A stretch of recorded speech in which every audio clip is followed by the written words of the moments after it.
வீட்டுக்கு மண் சுமந்து பிரம்பால் அடிபட்ட இறைவன். அந்த கதை உங்களுக்கு தெரியுமா? வாங்க தெரிஞ்சுக்கலாம். முன்னொரு காலத்தில் மதுரையில் வந்தி என்ற ஒரு மூதாட்டி வாழ்ந்து வந்தாள். மிகுந்த சிவபக்தி கொண்டிருந்தாள். விற்று விற்று அதில் வரும் வருமானத்தினை கொண்டே பிழப்பு நடத்தி வந்தாள். உறவென்று சொல்ல யாரும் இல்லை. ஒரு நாள் வைகையில் பெரும் வெள்ளம் ஏற்பட்டது. அப்போது மதுரையை ஆண்ட அரிமர்த்தன பாண்டிய மன்னர் என்பவர் ஒரு உத்தரவு வெளியிட்டார். அது என்னவென்றால், வீட்டிற்கு ஒரு நபர் அணையை உயர்த்த வரவேண்டும் என்று. மன்னனின் வேண்டுகோளுக்கு இணங்க வீட்டிற்கு ஒரு நபர் சென்றனர். ஆனால் வயது மூப்பின் காரணமாக வந்தியால் செல்ல இயலவில்லை. கூலிக்கு ஆள்விடவோ கையில் காசு இல்லை. என்ன செய்வதென்று தெரியாமல் சிவபெருமானிடம் வேண்டிக் கொண்டிருந்தாள். அப்போது அவள் வீட்டு வாசலில் ஒரு குரல் கேட்டது. கூலிக்கு ஆள் வேண்டுமா என்று.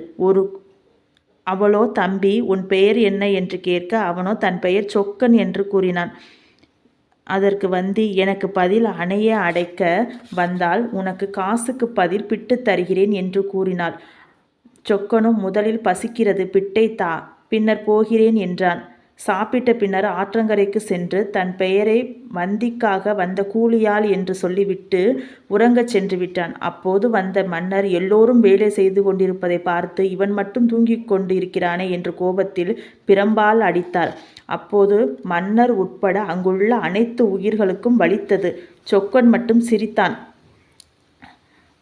தன் பக்தைக்காக வந்தது சிவபெருமானே என்று அனைவரும் அறிந்தனர்.